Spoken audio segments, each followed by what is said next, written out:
Mic check live, mic check live. Anyone in on the chat, if you could please drop in It's working. hello and thank you. Are you ready to go? Yeah, I think we've got. These are not the people you are looking for.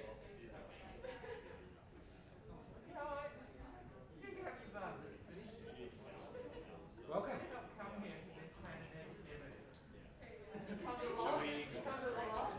Shall we do it? Yeah, I think we're live. We're live? We're recording. I guess you're watching me stand around right now. Remember to stand on the mark. Standing on the mark. Yeah, it's not You like. want me to read you? Oh, you good. I'm good. Right, 5, 4, 3, 2, 1. Thank you, everyone. Congratulations for finishing the 2022 Global Game Jam, minus the 3 people that are standing outside still trying to get their build up. There's always one team, right?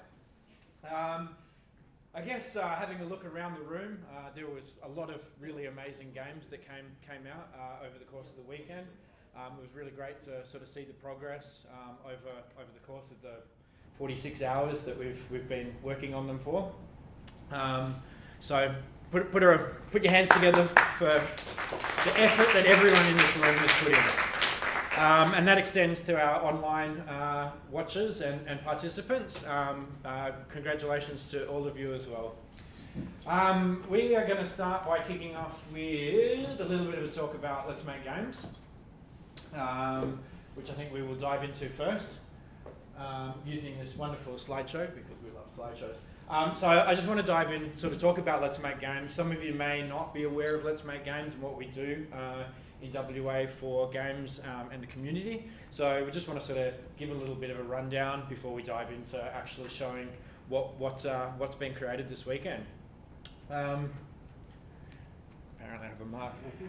All right, so Let's Make Games, basically what we do is we run a lot of events. We'll talk about a few of those events through the course of these slides.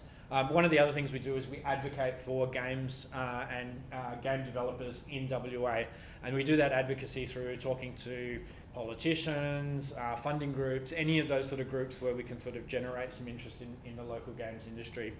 We're entirely volunteer run. As we mentioned at the start, we have our committee members. We've got Jordan up the front, Rin, Iluka, Mark, Colton, as committee members that are here. I'll mention the volunteers later. And we've been around for just over 10 years. Basically, we were incorporated in 2011 and have been around doing things for games in WA. So what are the events that we run? One of the biggest ones is the Perth Games Festival. We've run this since 2014. Before that, I think it was called the Game Showcase or something. It was run at TAFE. And we showcase games that are locally made and across a variety of platforms, including board games, video games, VR, and a variety of different styles and stuff within that. We've pretty much run it at the Perth Town Hall, the entirety that we've run it. We do have it coming this year, and it's to be confirmed, but it'll be late 2022. We also run the Global Game Jam, which you're at. So hopefully you've enjoyed yourselves and had a lot of fun. And yeah, this is something that we want to continue to run year on year and keep giving people the opportunity to learn something new, work with different teams, and just basically have fun making games. We'll be back next year.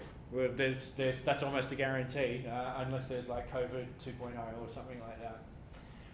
The other event that we run is the Perth Spring Jam. Perth Spring Jam ran for the first time last year. Basically, we were looking at wanting to have a different event that was like the Global Game Jam, but we didn't have to wait a whole 12 months for it to come around again. So we introduced the Spring Jam in September last year. And we will be hoping to run that again in September this year. Dates to be confirmed, and hopefully we'll be back here at SAE to continue running this wonderful event. The next event that we run, next events that we run are like a variety of other little events. We have the monthly game dev catch-ups. Hopefully a few of you have been to some of these events where you've had a chance to meet other game devs, just talk about stuff, or just talk about like non-game stuff just to get out of that game dev space for a while. We also run Loading Space, which is a weekly co-working space at the State Library. We use the Studio One space, and that's run on a Thursday from about 10 a.m. in the morning through to about 8 p.m. in the evening, depending on how many people are there and availability and whatnot. But that pretty much runs consistently on a weekly basis. Let's Talk Games is something we've run in the past. We haven't got back to it, though we did do a little bit of a talk last year after the Perth Games Festival, and we will be hopefully bringing that back again. These will be opportunities to learn some new skills, hear some advice from people in the industry, and just generally get around some of the things that people are doing. And lastly, we want to bring back a playtest event. We used to have Play Up Perth that ran for quite a few years, and we're hoping to bring that back, and I'm talking with the museum at the moment, so it may even be at the museum, but no, don't hold me to that just yet. Hopefully that we can make that work. And then lastly, it's how do you get involved? So like I said, we're entirely volunteer run. Anytime we run an event, we're always looking for volunteers. If you are interested, keep an eye out, look for these opportunities, jump in and help. It's a great way to like really connect with a lot of other people in the community, along with just doing the event as well.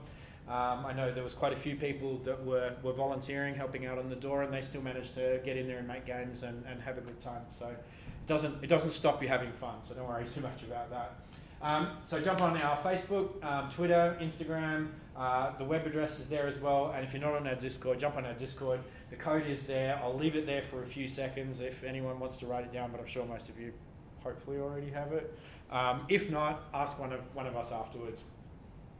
I think that's all I want to talk about in that space. Yep, that's the last one.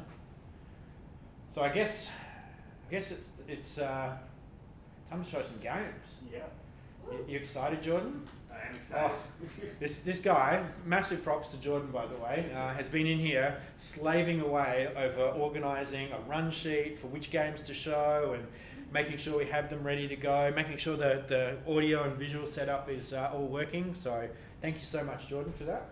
All right. Actually, let's do thank yous while we're on that.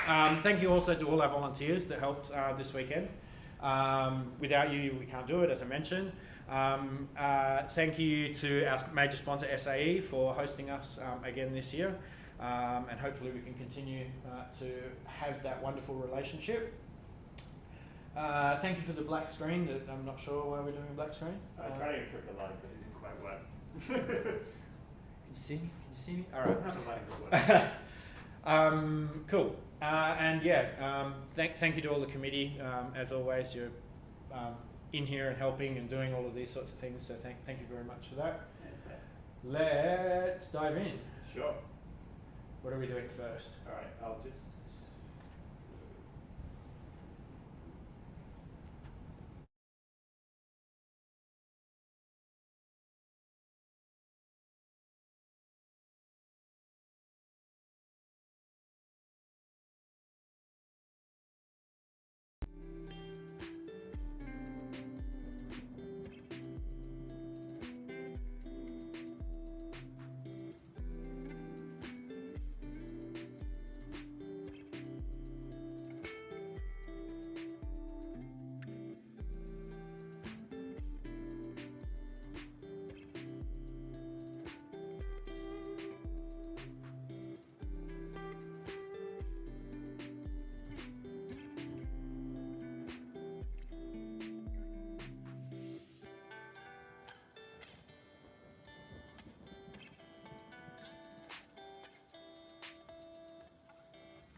So, first of all, Cool. I'm Jet. I was the project lead and the coder for the game that we're about to show you. I'm Lachlan. I did the mechanics design, the enemy modeling, and the soundtrack for the game. Yeah, we also got Michelle, who was the aesthetics lead, character rigger, 3D animations. She's brilliant, trust me. We've got Dafa, who did retopology, textures, and tutorial UI. We got Joshua, who's actually not here today. He did environment stuff, the character concepts, environment design, modeling, and character rig assistant. We also got Lucas, who's not here today. Yeah, we got a 7-person team. It's a big team.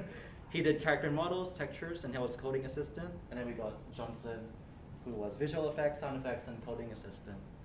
So this is our first game jam, so we're very excited. Primarily coming from 3D development background, so very interesting experience to jump into game development. But for our, hey, do you want me to talk about that during the game? Or do you want me to talk about the concept during the game, just so it's? We can talk about this. Our take on Duality is basically we developed this co-op game that plays upon the idea of both cooperating and competing against your partner, and the ideas of like unity and betrayal. Yeah, so you got like a frog with a baseball bat, a rabbit who like throws baseballs, and they're tethered together and they run up against like a horde of machines. Ignore that. So yeah, the game plays on like duality of cooperation, betrayal. It like forces like the players to cooperate in order to survive, but to compete against each other for points, right? So whether you want to help the player or abandon the other player is like completely up to you, and it's up. That's how your partner will react.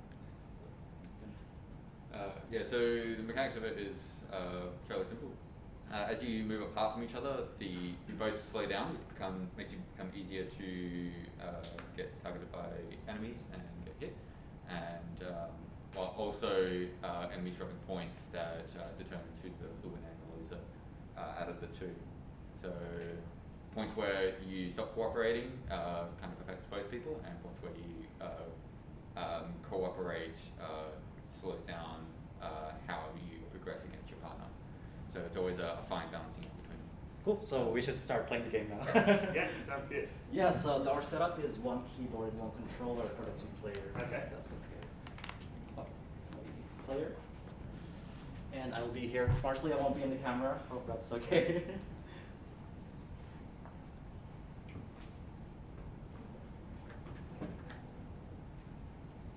Oh, is the controller not working?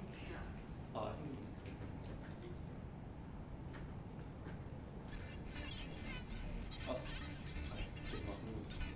No moving? yes, I do. Oh, there we go. Are you moving? Alright, I think I'll restart. we're launching the game, then we'll like recognize. Cool. The control's not loading. I said it was working. That is unfortunate.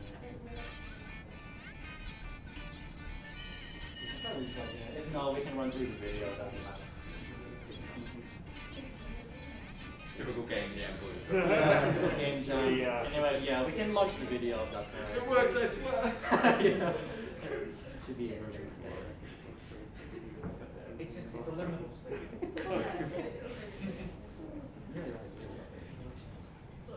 Trying to go into VR. Awesome. We worked with video. That's crazy. Gotta I get promise credit controller for was keyboards. working, but we got a video, so we're good. You're just gonna have to trust us, yeah. Sorry about that. Yeah, that's fine. Sources of trust. We promise that this isn't all CGI. So yeah, this is our game essentially. Sorry. Oh, not yet. Got it right. The bugs, they're spreading. The bugs, yeah, they're spreading. Oh God, we got it. Okay. Cool. So yeah, all the art assets were originally made, which was really nice. And here you got like the player one, which is the frog controlled by WSAD. And the rabbit can shoot projectiles as the thrower, the pitcher, and the batter can reflect the projectiles. So you've also got the points here on the left, player 1 points, and you've got the points on the right for player 2. You also got the health bar. So whenever the health bar goes down, you got like 8 seconds where you cannot move or do anything, and that's your other player's opportunity to get points over you. So you also got a timer there, so whoever gets the most points at the end wins. And yeah, the sculptors were brilliant, and Lackland did like robots. The rigging was pretty cool as well. And you got Johnson's VFX artist for the projectiles, the food running, and the circle enemies the player. And yeah. You've also got a betrayal ability where the frog can activate, so whatever damage the frog takes, the rabbit will take instead for a set duration of time. And the rabbit can activate an ability where the projectiles hold towards the frog. So yeah, frog activate ability there, and players taking help instead. So it's pretty rough. We also had 10 days to do this, so most people had 2, so I just want to preface that as well. So yeah, the tether system, if you're really far from each other, you get really slow. But if you're close to each other, you are, normal movement speed. Michelle was like playtesting this with me, so thank you. Yeah. And yeah, enemies just spawn randomly every 20 seconds or so. If we had more time to do this project, we would definitely implement like different enemy types, maybe polish up some of the 3D animations, and do some more VFX with the abilities, but also clean up the UI. We had like Lackland who did the UI, but unfortunately we could like implement it in time. We're like cramming so hard this morning. I have a question. Yep. What are the names of the characters? Names. Player 1 and player 2. Or if you want to get really fancy, Frog and Rabbit. Frog and Rabbit. Yeah, that was the video. I mean, thank you so much. Awesome.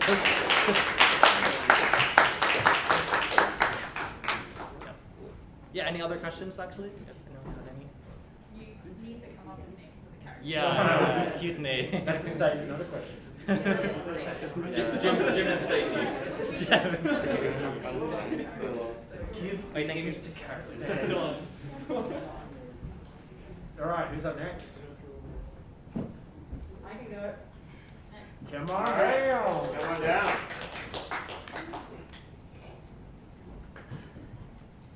We've just got to be awareness. Oh, video? Yeah. Yeah. Which one was that?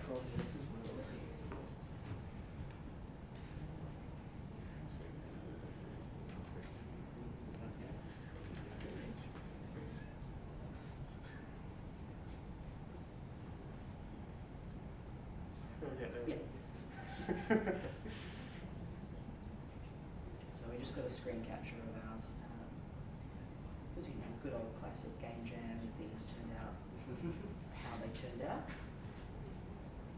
A build of it doing work. So, yeah.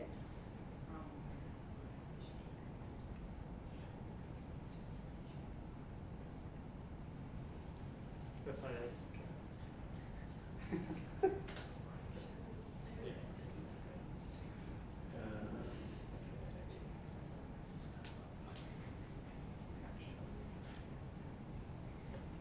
Do you want to do a little intro thing first, or do you want to talk me through it? Sure. Yeah. So- Give me a second. What was it called? Frog versus World. Do you have a say everything?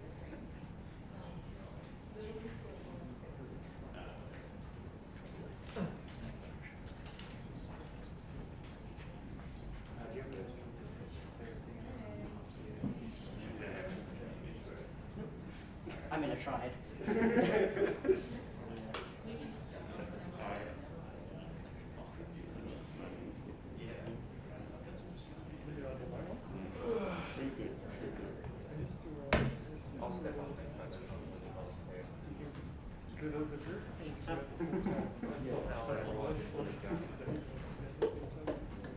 Alright. Cool.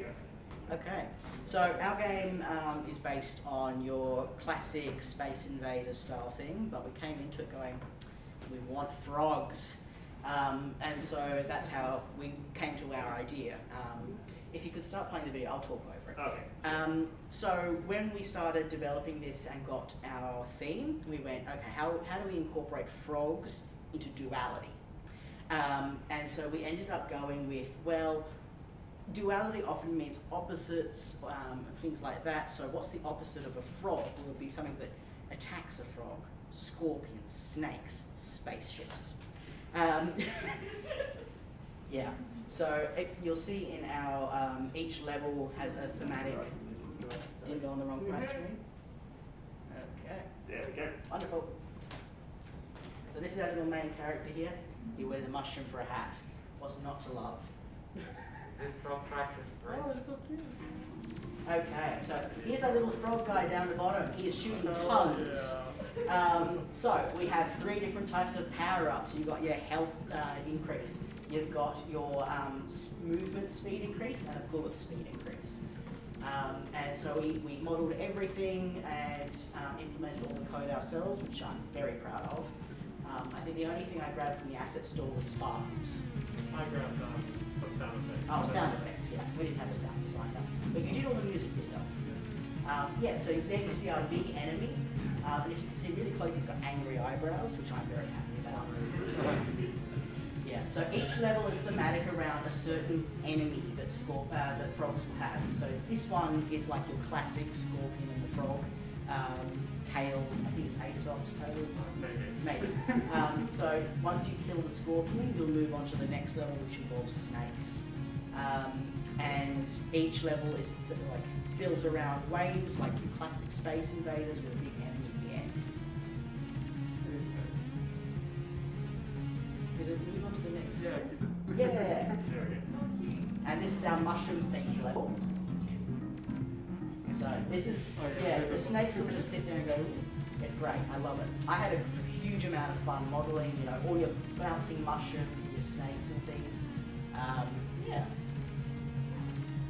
I made the boss spawn a bit earlier this one. Oh, good, So yeah. I never ended Good up being call. able to finish it. Too quick. Fair enough. So yeah, I think we've got two levels fully fleshed out and a third in the progress. But yes, if you die, he's dead. And the music for it is tragic. So, that is our game.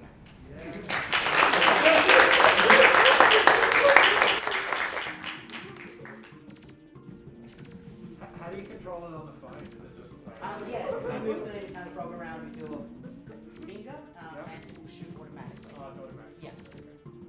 Cool. Did you do it in this order? So you didn't start early? No, we didn't. Yeah. So we started on Friday night.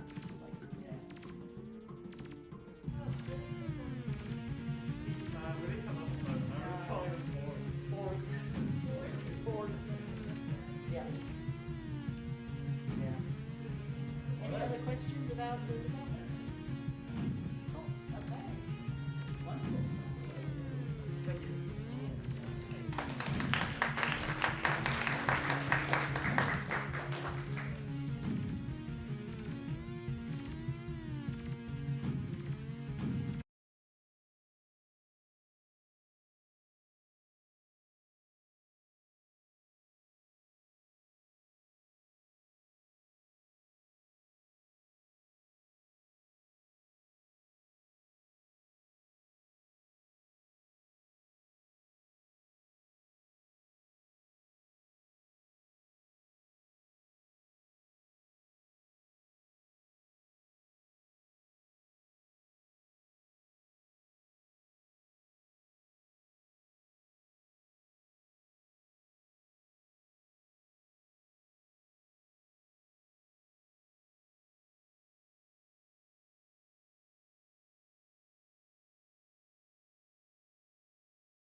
Unfortunately, we're the first game tonight without a frog, so we missed out on the secondary theme. What is the point then? Sorry to disappoint everyone.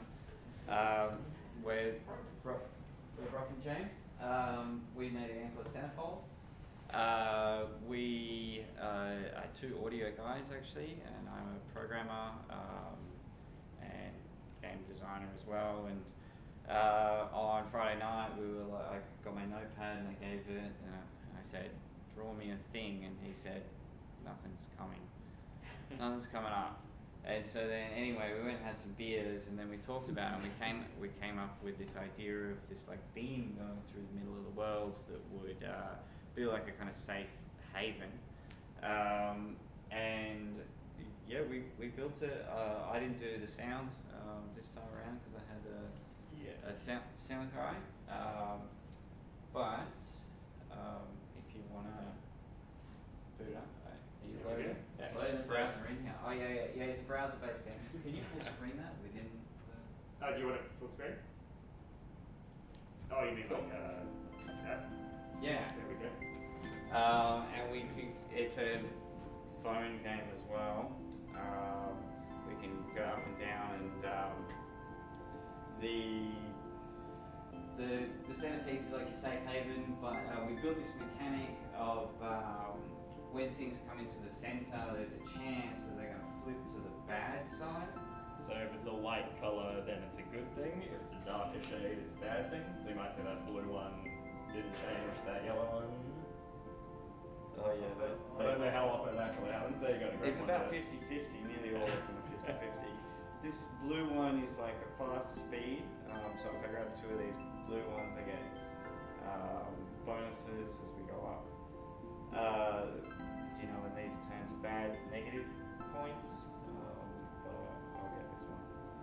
We have individual sounds for each of the different types of pickups, and then we also have like two songs that rolls between when you're in the beam. That's what I've been calling it. So essentially, I might just for the other musos in here, describe a little bit about what happened with the music. So to play on the theme of duality, when you're within the safe zone, it's a 4/4 time signature, and it's in C major, flitting between C and F. When you go outside, it's in E minor, and it's in 3/4. But the two are done in a way where if you were to just crossfade the two songs over each other, they actually work perfectly well together as one composition, despite the fact that it's actually two songs playing in tandem. So yeah, I built that. I'm not sure my implementation was as perfect as the idea originally wanted to be. Originally it was going to be, where it came from is I actually said, what's the opposite of metal, and you immediately said ambient, and so we were going to have an ambient song on the outside, on the inside, and a metal song on the outside. But then I realized that like syncing up the time signatures, as well as like designing and doing the power ups and everything was, not feasible. So I made an executive decision, and here we are. So that's our Centerfold. It does have a death condition. If you get too many of the grey pieces, it makes Get some great pieces. It The makes dark you reds kill you as well. So Oh yeah. two of the dark red. Yeah, there you go. The dark reds burn. But if you have the dark grey pieces, they make you smaller, and after a certain amount of time, you just get so small that you turn into nothing. And that's a death. We consider that. Yeah, it's an endless kind of take-up game. So thanks.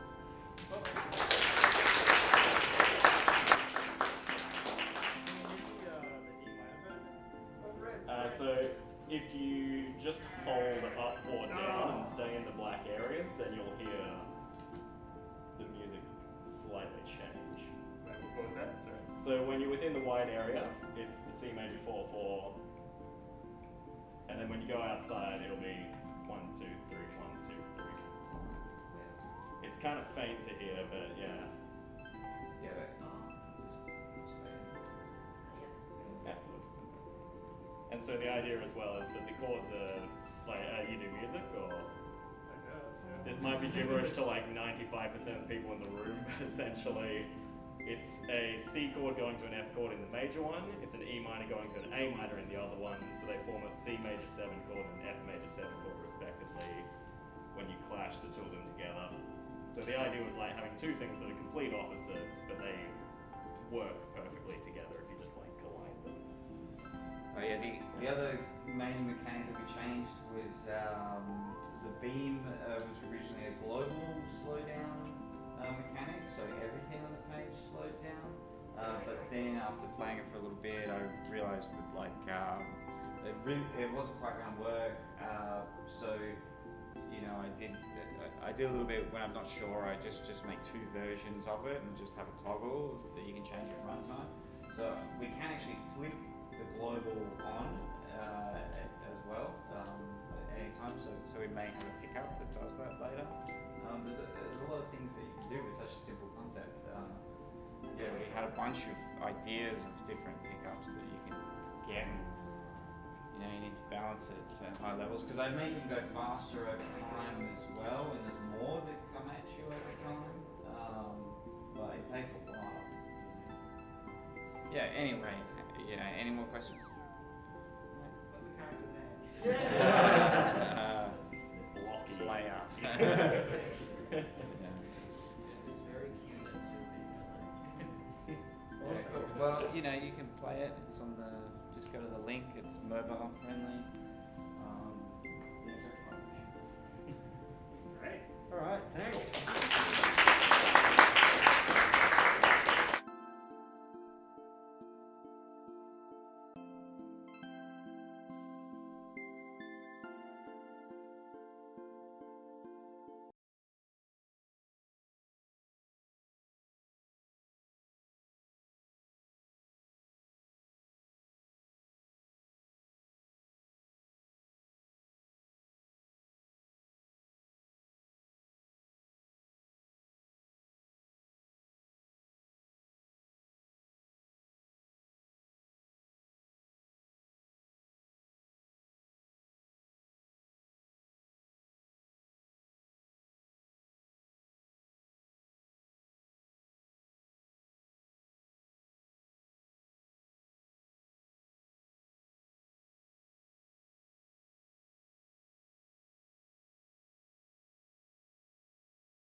Sure.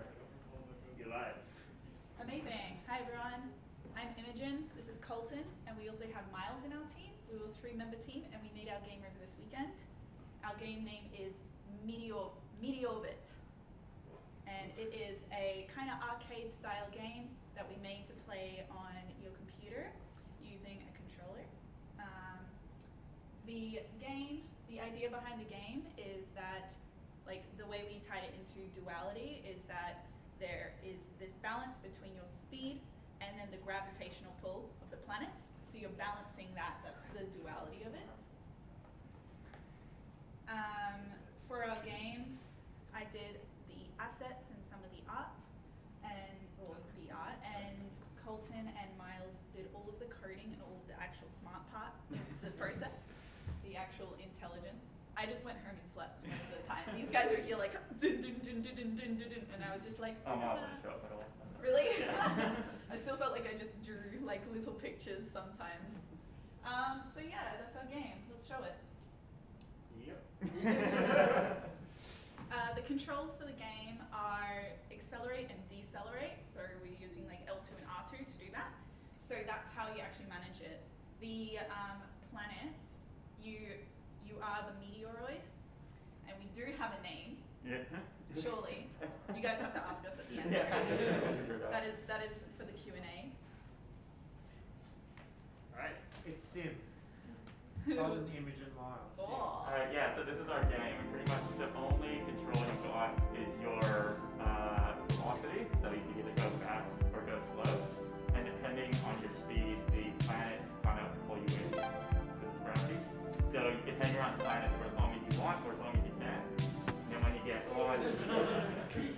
in a new vector, whatever vector you're traveling on, new planets will spawn in. So you pretty much, if you're not to get any sleep, just cruise around and orbit around planets. And whenever you make a complete orbit, you get a point. Oh, did we get a point that time? Because it was too big of an area. Yeah. Oh, true. Yeah. Yeah, and it's actually very difficult. The controls are really touchy, so we still have a lot of adjusting to the variables to do. But yeah, if you play long enough to kind of get a feel for it, you can cruise around.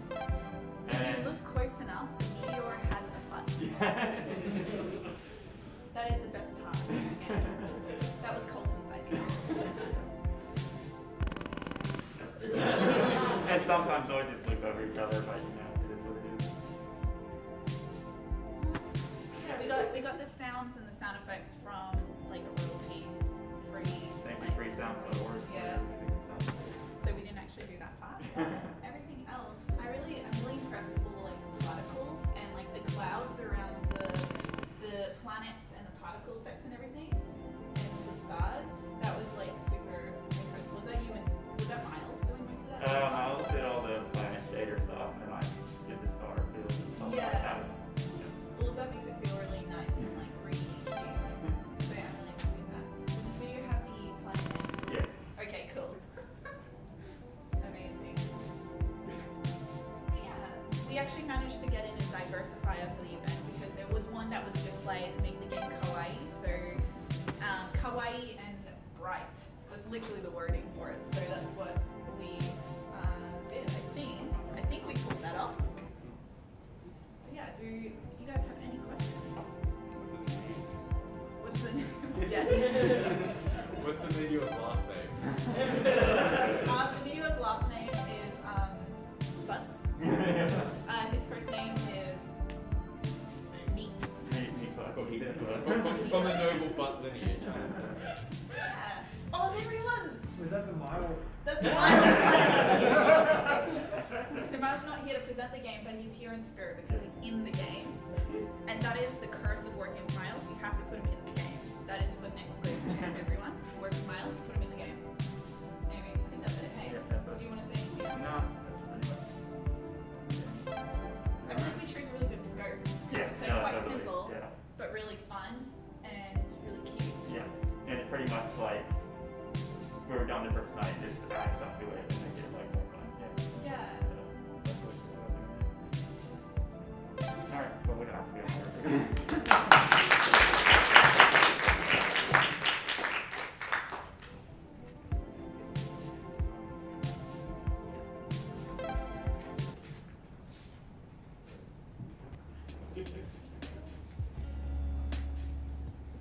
All right, who's next?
Introduce ourselves, maybe talk a little bit about the role that we had had to play. So our game is called Reptile Attraction. We were looking at duality, created like a really big mind map. And when we came to the idea of duality, we were looking at like opposites and opposites attracting, and that's when we came up with the idea of using magnets as a mechanic in the game. And our characters are little lizards, so not frogs, but we're close, we're there. And so yeah, my name's Chris. I did the audio and sound design. That's kind of the role I had to play. Hi, I'm Lewis. I did some of the coding, like the tile map, and tried to get some sort of level design out of it. I'm Steph. I did all the art and animation. And I'm Elijah. I did programming. So the point of the game, it's like a puzzle game. You've got to make your way through the map using the like push and pull mechanics that we have in our little magnet. So there's two lizards. You can either play solo or two people on the keyboard. So that's another part of the duality, is being able to play with somebody or controlling the two characters on your own. And you've got to use these push and pull mechanics to make your way through the map. One of our lizards has lost the end of their tail, and that's what you're trying to go get. So I think we've got a video. Oh, video? Okay. Or we can Play just, the or the game. game. Play I've got the game ready. Yeah. There we go. I guess we have to play it. Oh. Did we play it? Alright, do you want me to play it? Or is it two the players? game. Can't somebody else come over here? The controls are really bad. Do you want me, I can put the video on. Yeah, well, I can like a little brief, like other videos. Music doesn't play that.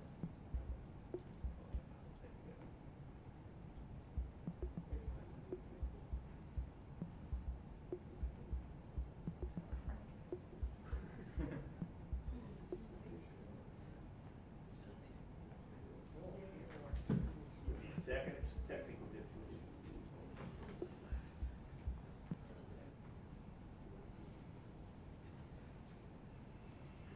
I'll put the video on.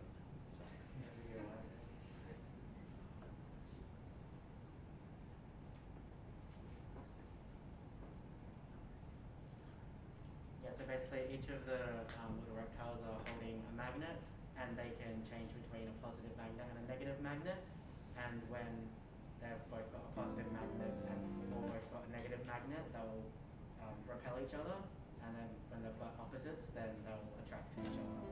So using those mechanics, you kind of traverse through the level.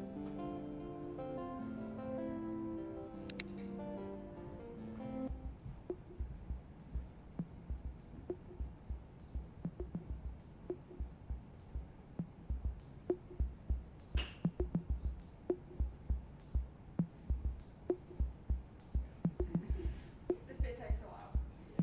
We're not very good at that. Yeah, we had a bit of difficulty with using Unity's animator's state machine. It doesn't like me and I don't like it. Yeah, so that really took up most of the programming time, to be honest, is getting those right. But we wanted to utilize as many animations as we could because we had a brilliant artist in our team who made lots of cool animations.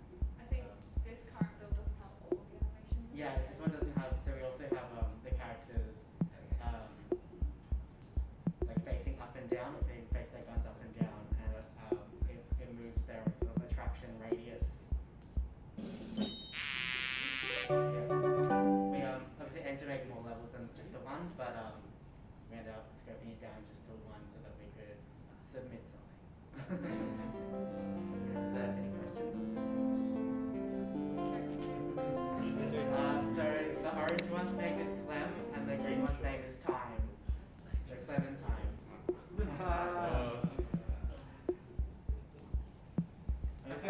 How many more levels are you going to do? We originally aimed for 3, but you know, sky's the limit.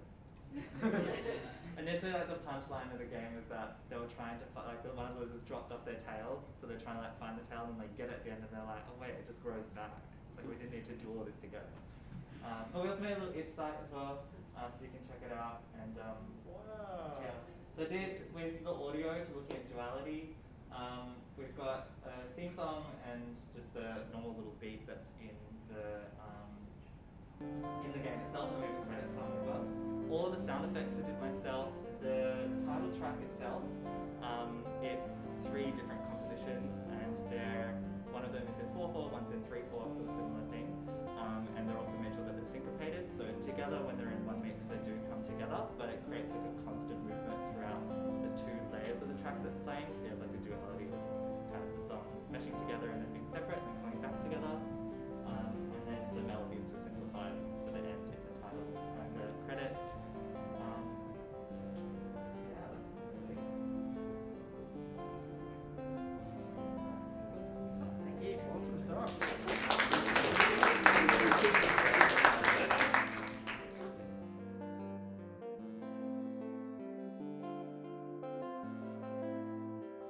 Little characters. So if anyone wants them for their laptops or their phone, find us after and you can get a sticker of Clementine.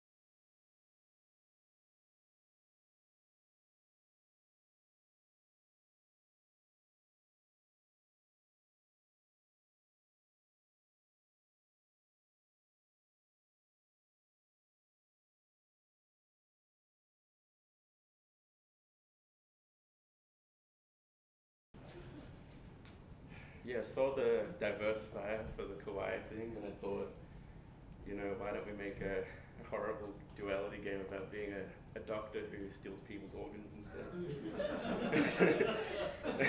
So, yeah, that's the direction me and Erica went with this weekend. We had a busy morning, so we only worked on it the first day and a bit. It was a crunch. I feel like the scope was kind of wild, but I'm proud of what we did. Ended up making a small city block with a few NPCs. I want you guys to try to identify it. They all have names because you should maybe be able to tell who their faces I've plastered on random famous people's faces. But anyway, yeah, I'll show you guys the game, I guess.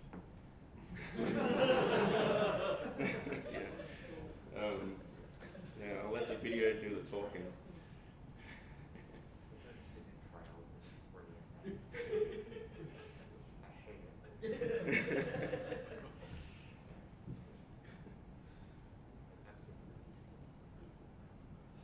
I drank way too much caffeine. Did anyone else do that?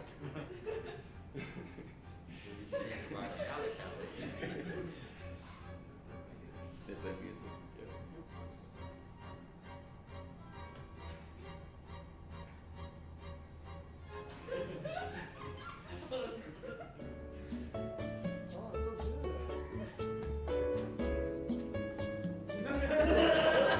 Is it crispy like 180 feet?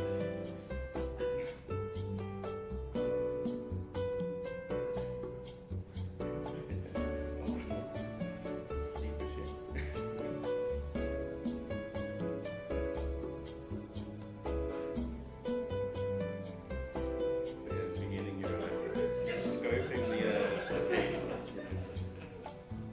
You gotta find that healthy liver for your needs.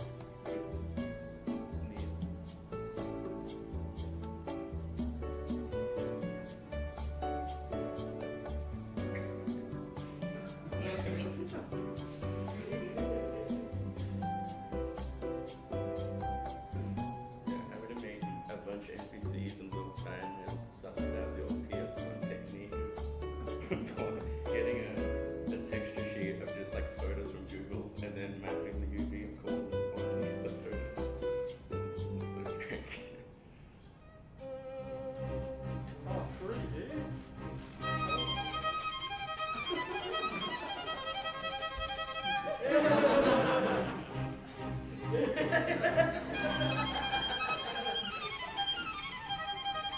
Good thing police have 5 seconds of memory.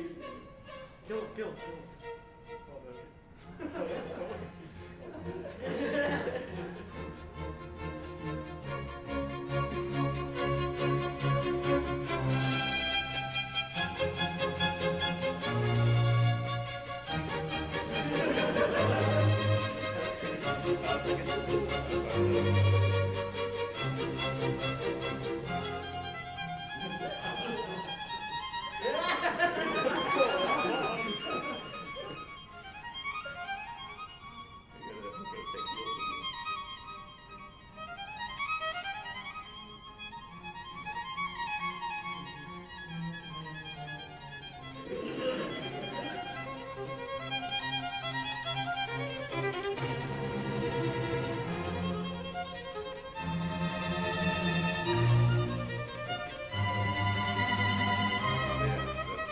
That's the game.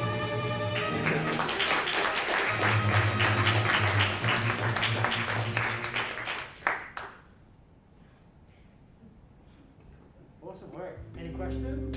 What's the character's name? It's Dr. Steve and the other guy's called Mr.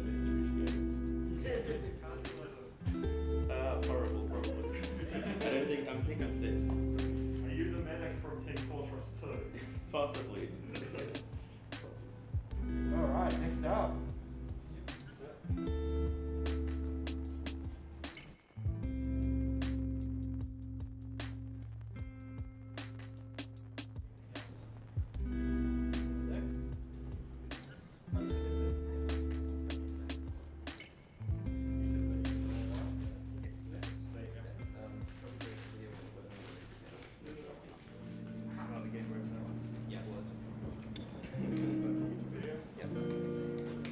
Do you guys want to do the video camera or just have it on the screen?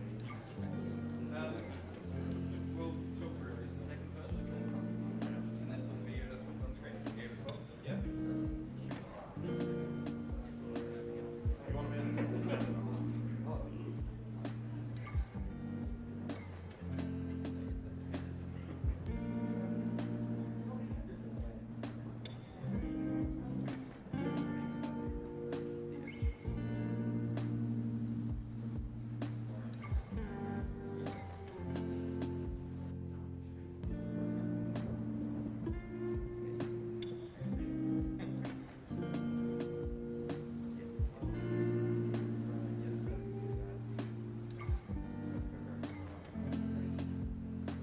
Like the light, so I can't see anyone out there.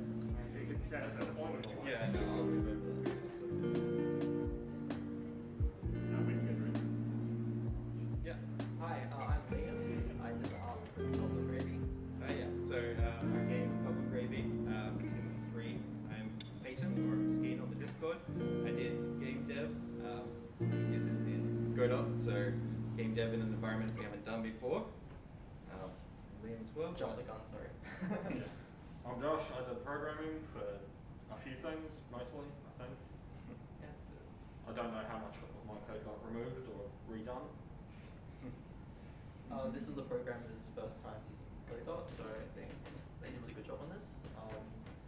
And yeah, so the theme is duality, and with Goblin Gravy, the theme comes in the balance of industry and nature.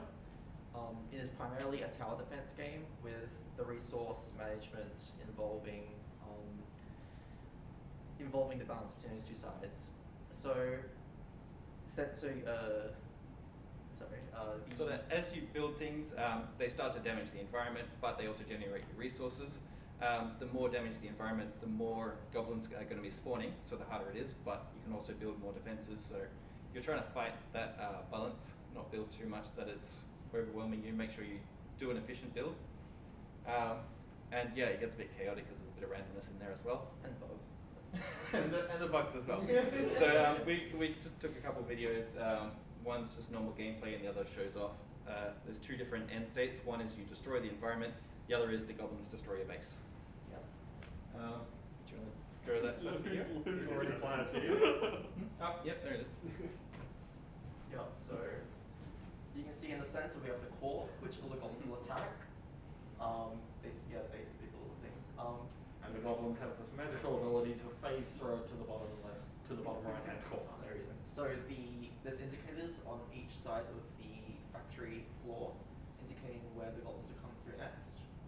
And currently we have 3 towers implemented. The top one is a solar rail. It just kills 1 goblin on a 3-second cooldown. The Thumper, which I don't think you'll actually see in this video because we made it too expensive, but it just deals damage in the area, and the Supply Beacon, which we place down here, which generates more money for the next round. Currently broken. Yeah, apparently.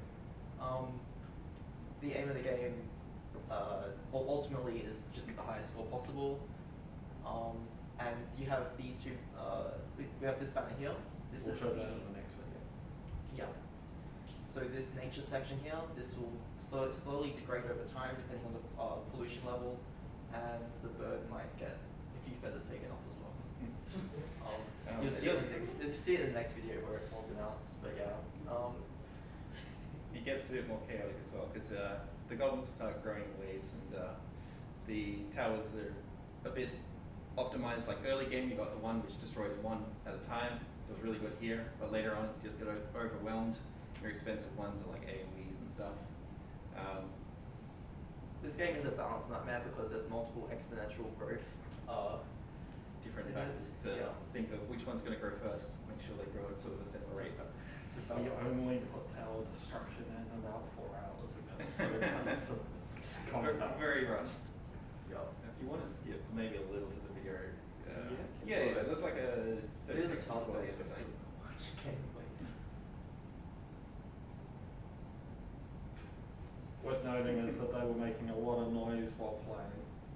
This was a lot of fun this round because suddenly around this point here they're like destroying all the buildings and stuff, and you're trying to actually not lose each round. It's definitely a struggle. I think we lose this round here. Yeah, the video length said just probably here. Just with padding, yep. Yeah, they just went straight past it. That's right. Suspense. We don't have a health bar yet. So the things that we'd like to implement, if we had more time, was definitely more towers, and we'd like to add a health bar for the core, and yeah. The other video is very short if we want. So the other way you can lose the game was the environment gets destroyed, because it takes quite a while for that in the current balance. We just made a quick switch up. Focusing on the right, sorry. Yeah, so this one is, it just destroys itself in like 4 rounds. And but we made the changes in the nature a bit more pronounced so you can see them. so try and keep an eye on the right side there. With birdie as well. It's getting a bit sad.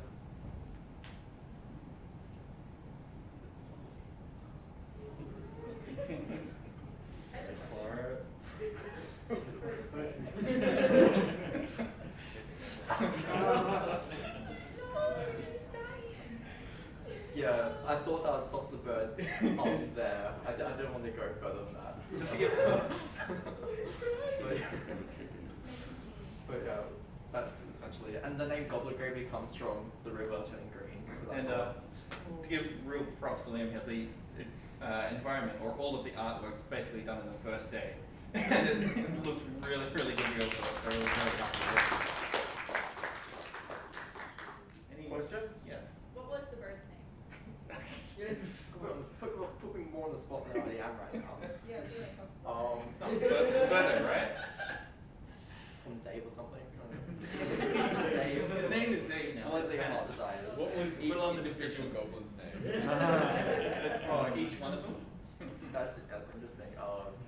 There's probably a mark in there Well, somewhere. we can't pronounce it. It's in goblin language. Apparently marks one of the goblin language. Is there anyone? Any others? No. Okay. Thanks. Thank you.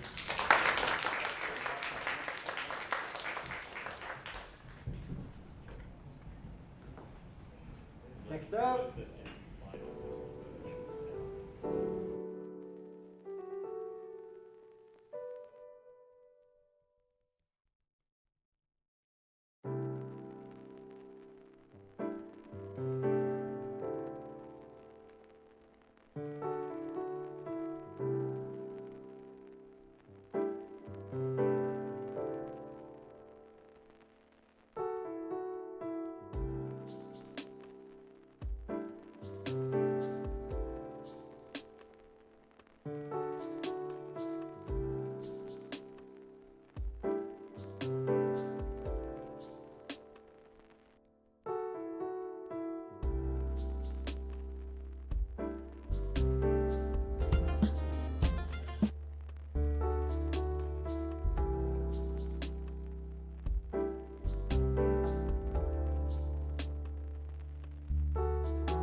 code Yep. coder. But no, he's a great coder.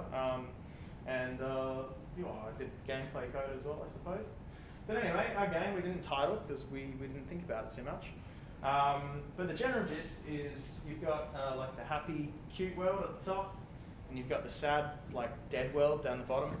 The idea is like death's come into the cute, alive world, and it's just ripping through the cute little enemies. And then when they die, they spawn on the bottom part. So it's 2-player, split screen, and the person down the bottom is trying to get to the end so that they can come up the top and deal with the whole death situation. But the person at the top is trying to kill them as quickly as possible so the person can't get to the end and then get back up to the top. That makes sense. If you want to hit play, that'll probably make sense. Yeah. So, spawning at the right is a heap of these little cloud dudes, which I assume will eventually die. Yep. Yeah, I figured out the controls eventually. You figure out the controls eventually? Yeah, there's no animations left on. That's alright. I did do the It looks like they turned the rotation off because it's more fun that way. Yep. Yeah. I was like, yeah, they'll spawn in. Here they come. Yeah, so you gotta kill them, and then you make down the bottom. Deal with them as they fall. And yeah, no, that's about it, eh? And we're really happy with it. Yeah. Yeah, so that's the general gist. Yeah. Yeah. Yep. Unfortunately, like the sprites kind of got put in the top layer, and then we were like rushing to the last bit. Yeah, we had to like recreate this bottom level by hand and like paint each tile, and I had 30 seconds to do it. So it doesn't look very good. I did like do a full tile map, and there's like springs and skulls and stuff, but I had 30 seconds. Yeah, David also made a very impressive procedural level generator in the first like 12 hours. So I made several fun little programming systems, and none of them work. So, it's good fun. Game blue, sorry. that's our game.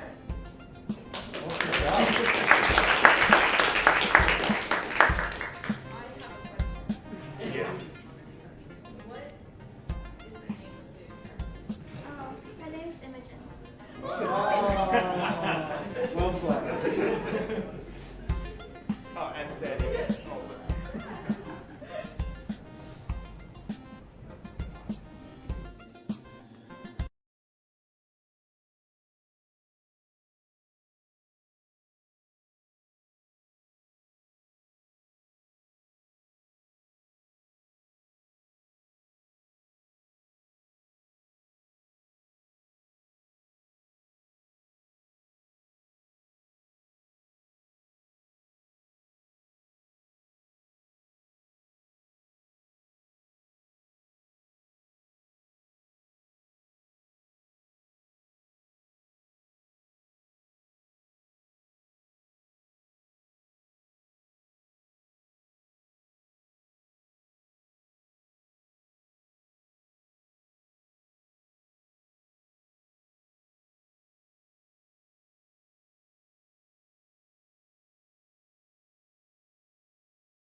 Hello everyone, my name is Zane.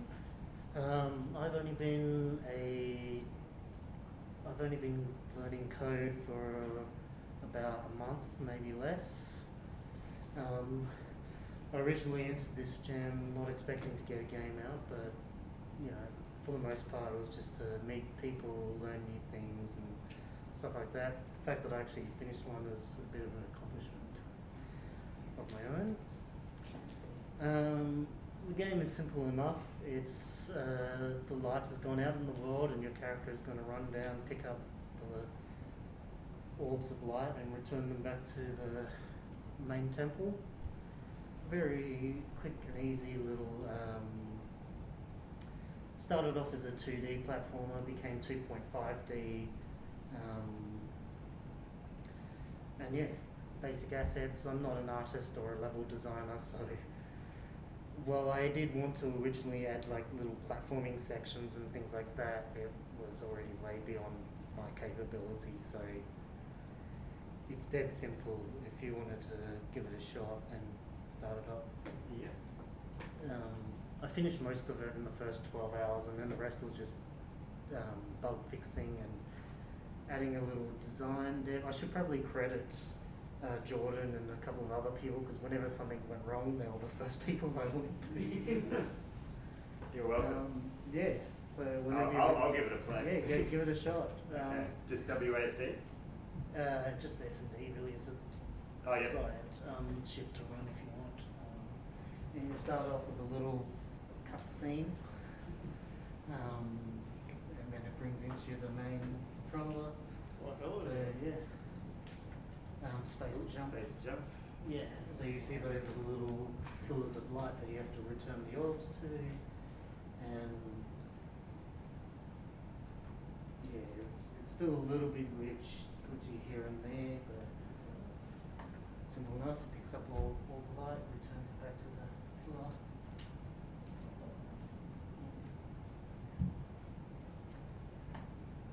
I couldn't be bothered doing a death state, so I actually just blocked off the places where you can fall. And also along the sides, I just went up. There's a wall there. You can't get up. You can't fall off there now.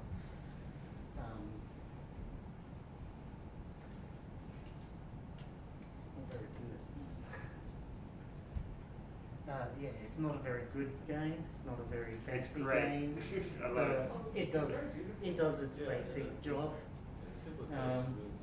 Yeah, a little bit of post-processing at the end, which I pretty much had to open up a YouTube tutorial and watch. So we all watched the few this weekend. Single-handedly keeping Rocky in Teslas. So yeah, and then comes up to the end state. Yeah. Great work.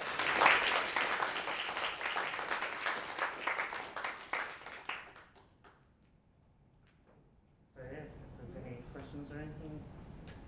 His name is Kevin. That's actually a bit of a play on a joke with a friend of mine who's Kevin. He's very clumsy, so we just if something goes wrong, it's Kevin's fault. So all my main characters are named Kevin. Any other questions? Yeah. What did you say you built today? Unity. Have you ever used Unity, like not coding, just the modeling of wireframe or any other projects you worked on? So I am currently studying a diploma at SAE. So most of what I've learned on Unity has been like the first 4 classes of the diploma, basically simple coding and not enough to make a high quality game, but just enough to get by. A little bit of fiddling around with the asset, with the main objects and all that in Unity, but yeah, again, very, very simple, very basic stuff. Awesome work. Awesome.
together. So we went in thinking, how we could duality, and think, oh, this is perfect for a multiplayer game. A bit spicy looking back now, trying to do that. So our game can be worked, online over a network, which we'll show in here. So essentially our two protagonists, they're like from opposing planets of cat and dogs, and they fight each other, and they they destroy their spaceships, and they crash on this planet, and they've got to work together to escape.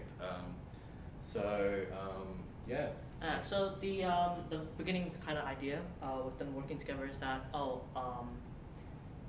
dog spaceship is meant for building, and cat spaceship is to basically get them out of the planet.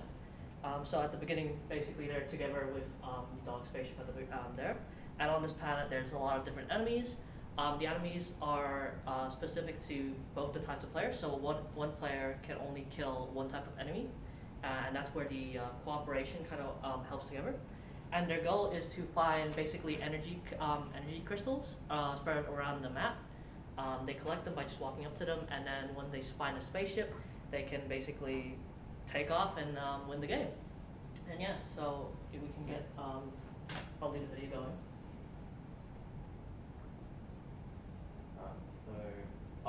Did you do the one called Dog? Oh no, so this one's the beginning of the older version. Wrong video? Yeah. Alright, so this one's with the animation. Unfortunately what happened last minute, we put the animations in, it overrided the dog version. So we had animations for the walking characters, but... Yeah, so... sorry about that. Oh, MKV, I didn't notice. There we go. Sorry. So good? Okay, so this is our dog, called Dog, and there's our cat. Called Cat. So essentially the cat can only kill the ghouls, and the dog can only kill the things, so they have to work together, stay together. Otherwise, the other posing will be overrun. And with the buildings right now, only dog can kind of build towards different areas. So as they're kind of exploring throughout the world, they will need to use dog's light system to kind of guide them through the maze, basically, that we've made from the map. Pretty much that's so far the gameplay that we had. For a bit different from what we set off to do at the very beginning, but that was a very massive scope, where we wanted almost a kind of duality, you could say, of tower defense and cat being, going out and exploring, finding the energy crystals, and bringing it back to dog. But with the time constraint that we have, we were working over the weekend. We didn't really get as much done because on basically Saturday we were fiddling a lot around with multiplayer. Yeah. And then that basically took a lot of our time. So that's pretty much all we have, basically. Anything else? Anything else you guys want to add? No, that's about it, probably. Yeah. So that's our game. So eventually find all the crystals and leave. Yeah. So we have some questions. Yeah. Yep. For the multiplayer game, did you use two separate devices to play? Yes. Yes. So this is not like split screen. This is two separate laptops. Over IP and LAN. Yeah. Any other questions? Yeah. What started the war between cats and dogs? Oh well, with that kind of idea, let's say they were neighboring planets.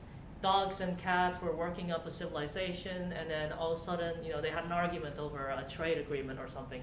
And then over time, things rolled down over and over and over.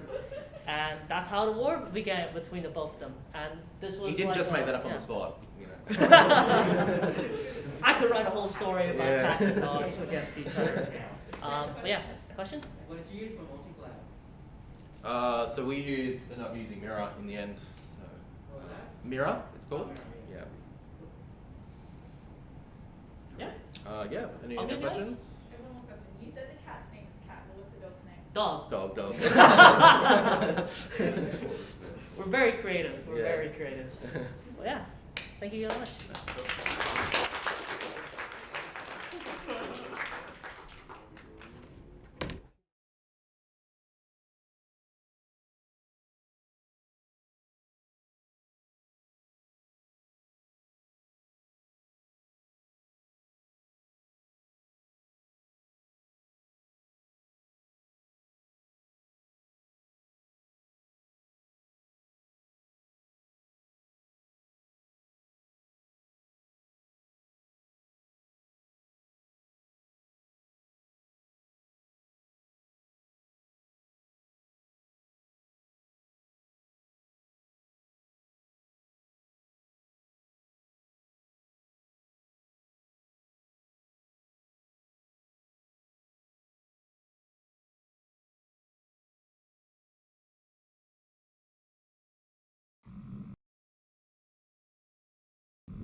liked the theme this year, and we had one diversifier, and that was what was it called? The one where you if you're not a game developer but you're developing a game anyway. Well, this is Tyler's first ever game design exploit ever.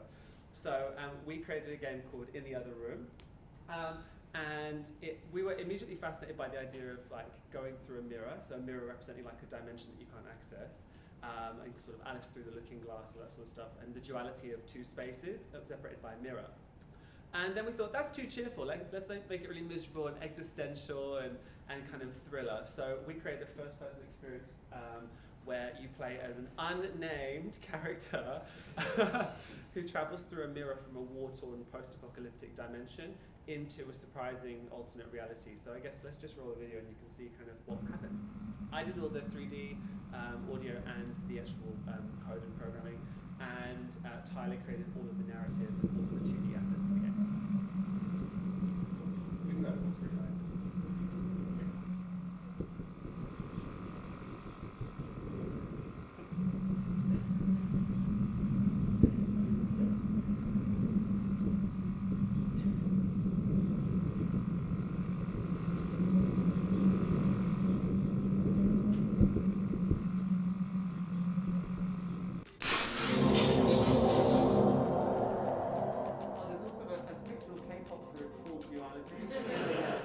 And our protagonist, Abby, is obsessed with them.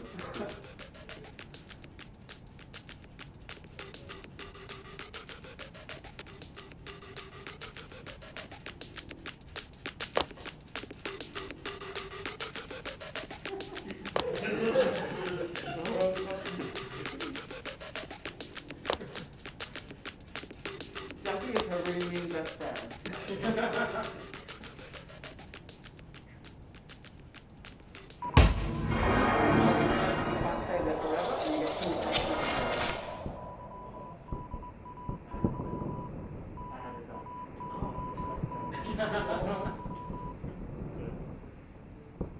And you realize that someone's actually been there in your place. So every time that you switch over, someone's pulled back through. You don't know who it is.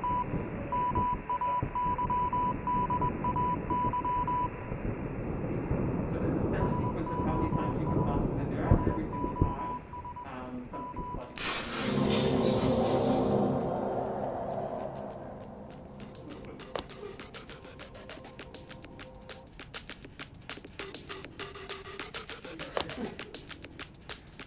Tyler created all of these original things. There's a lot of Easter eggs. That's my art.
kind of Easter eggs to find in yeah, that's the game.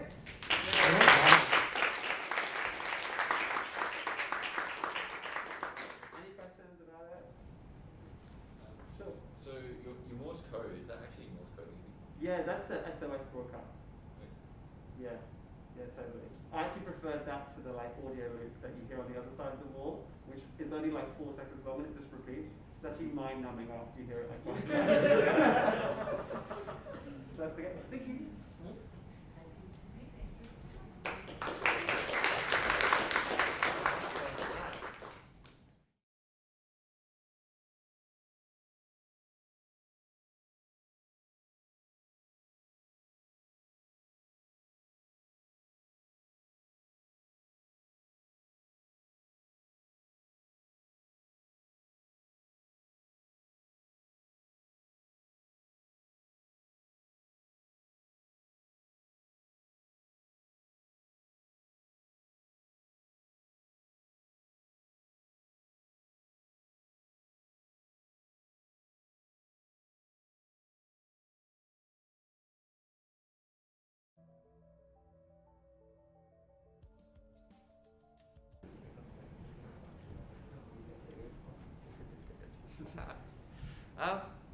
Hi. So you've all seen me across the fun of this weekend. I wasn't sure if I was going to be able to make a game, given this jam, given everything that I had to do, but we managed to get there. I finished Friday evening at about 4 a.m. with nothing, absolutely nothing, a blank sheet of paper. I woke up to coffee truck is here, still no idea. About 30 minutes after my first cup of tea, though, it finally dawned on me that I should make this game, which I've just called Access Labs. I did not have a better name. Yeah, go ahead, give it a play. Okay, new game? Yeah, you go with it. Why is there a continue? Because I didn't hide that button Okay. on the save game, so go ahead. Ooh. Oh. Oh. Here you go. Oh. Okay.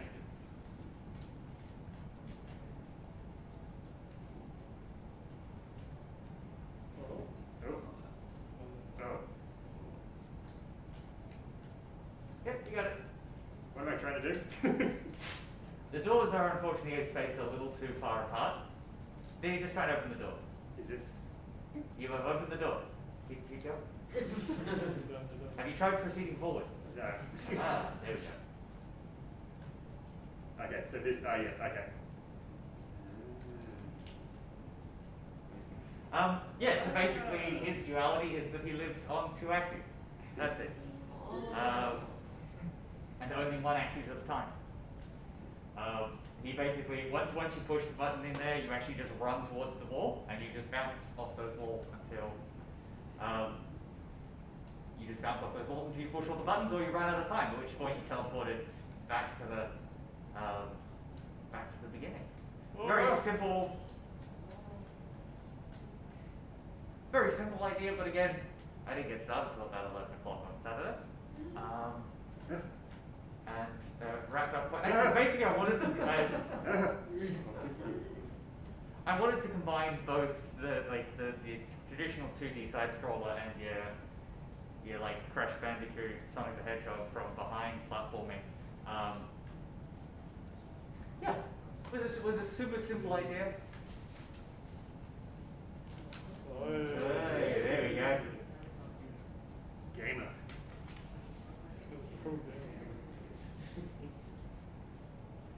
There's only about, I think there's 5 or 6 levels. Yeah, this is the last one.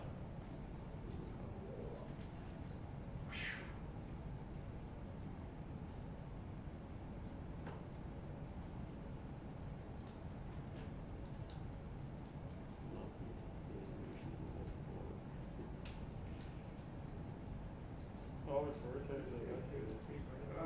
Oh.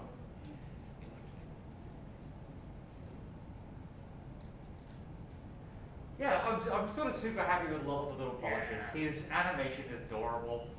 His name is just that boy, because look at that boy. Look at that boy. Look at this boy. Look at this boy. Do you not love this boy?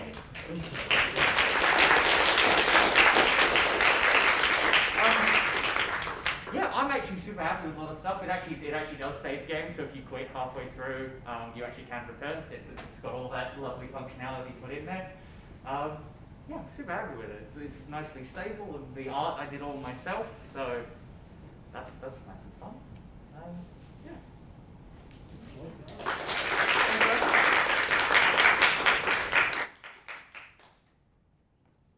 Right, was that everyone? Now we're online games? Everyone in the room? Yep. Perfect. Alright, we're going to dive over to some online games that are made online. Yeah. Okay, so we got. Who wants to come play with me? Graham? Oh. You can be my. I thought that was the name of the game. Come play with me, Graham. Alright. So I believe we have 1 foot in the grave.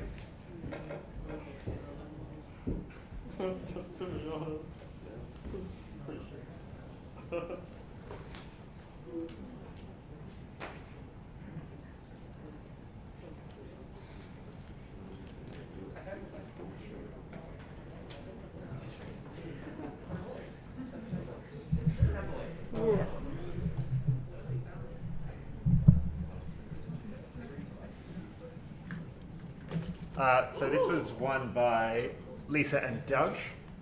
1 foot in the grave.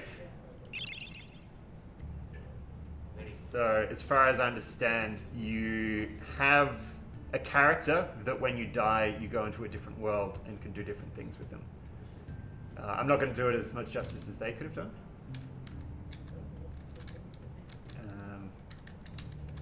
Ugh.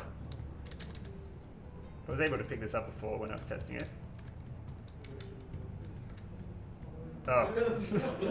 Uh-oh. That's going to be a blank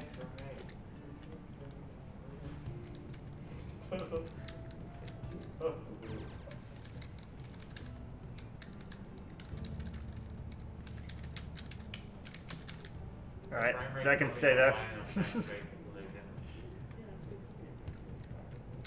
Oh, is the frame really weird? Oh, that's interesting. It's actually good on the screen here, so Yeah, that's odd. it's probably just the capture rate. What have I done? Hold on, give me a second. Oh, there we go.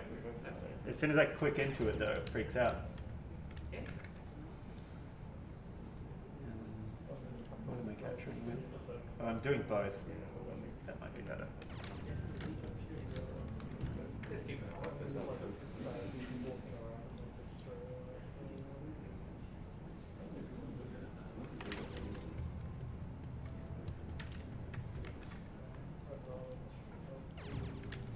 How's that? That's better. Sorry, guys. It's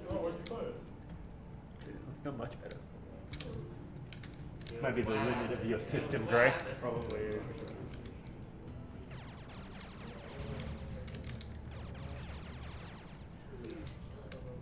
So see here, we cannot cross this bridge, but if we die,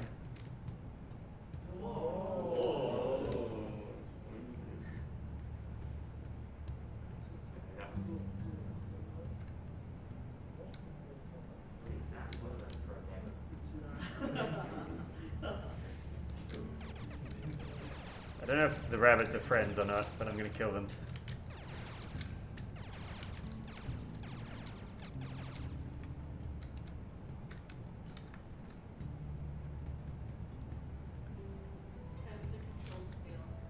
Slow.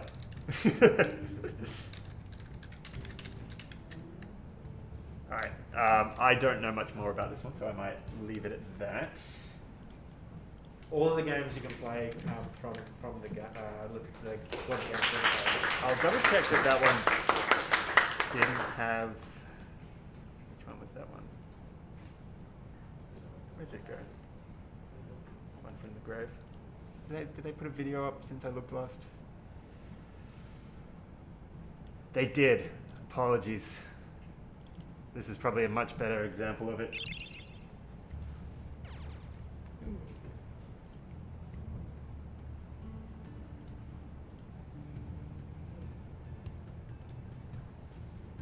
They can pick it up. I'll just skip ahead a bit. You saw this.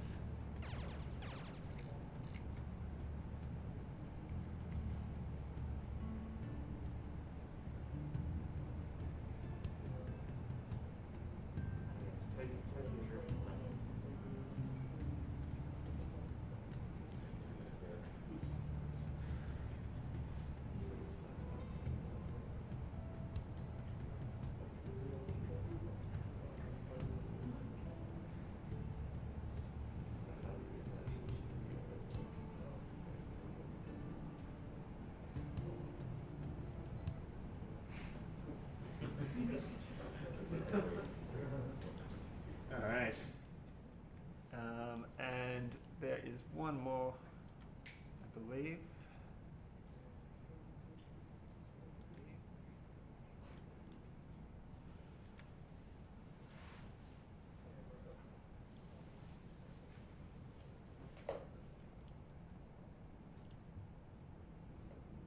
Hello everyone, I'm Matt Listen.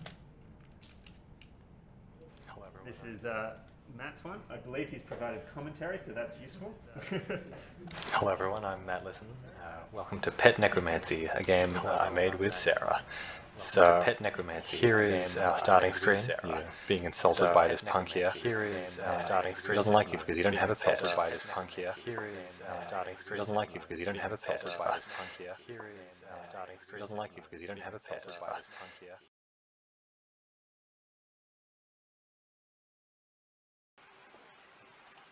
So he's going to beat you up with his pet. You are this little girl here. All the character portraits and art was done by Sarah. I did all the systems. Unfortunately, you can't win this fight because you're a little girl and that's a huge dog. And you find yourself dead and then reanimated. So we built the scene with a bunch of low poly asset bundle stuff and then some concept art by Sarah as the reference. Here you find you can inspect these glowing graves to choose your pet to fight back with. There's a dog here, a cow at that one, but I think today I'll go with the cat. The cat is fast. Once you've chosen your pet, you can seek revenge on those who have wronged you. Yeah, again, most of this stuff is from the low poly asset pack, and we've pieced it together in Unity, mostly today. Let's go.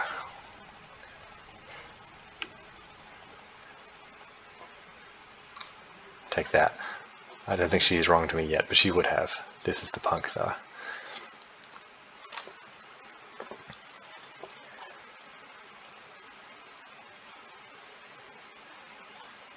Our undead cat's way better than his alive cat.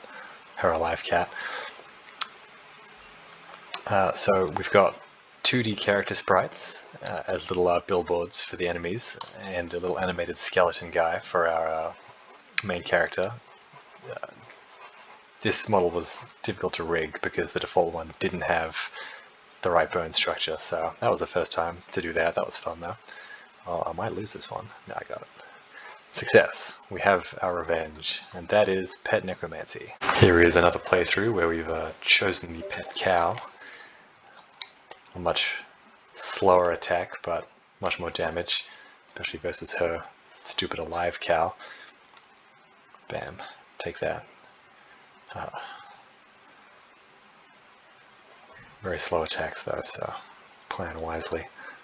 Actually, the alive cow's even faster. What have I done? It's okay, we've got this. And time to see the undead pug. Nice. What's that? It's got a bone sticking out. Well, actually, the cat's quite fast. I'm worried now. I got this, I got this. Nope, I lost. This is the game over screen. You just can't move again. There's also no win screen, but you know, it's a game jam. Anyway, thanks everyone. Hello everyone, I'm Matt Listen. Well.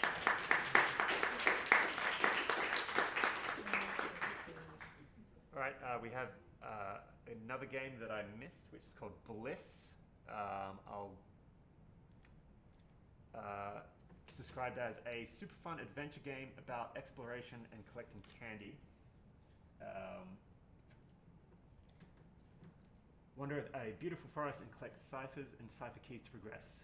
Make it a hole at the end of the level to win. Pet cute woodland creatures, frolic in the flowers to an original soundtrack. And just keep collecting those yummy candies you have to. So here's some pictures of it.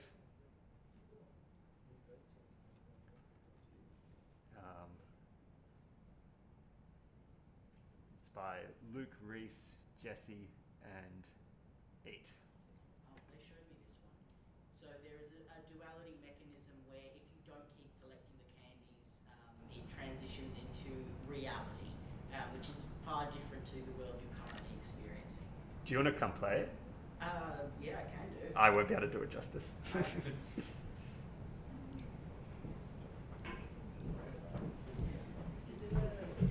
they popped in earlier to show me it.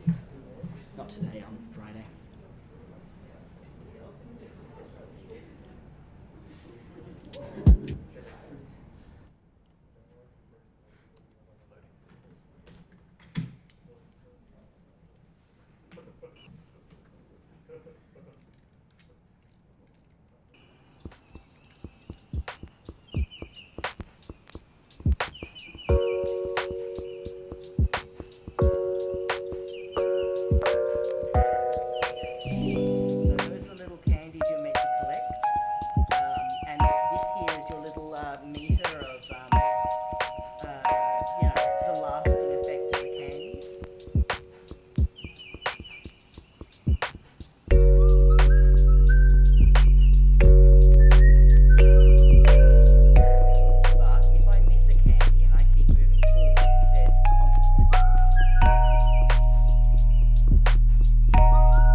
Yep, it's loading again.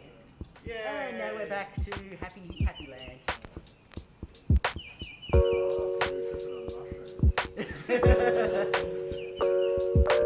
don't even want to think about what these actually are. Yeah. But you know. But the real ones, yes. But yes, that is the game. I don't think there's any more functionality to it than that. Well, thank you for jamming it for us. No, that'll be very helpful.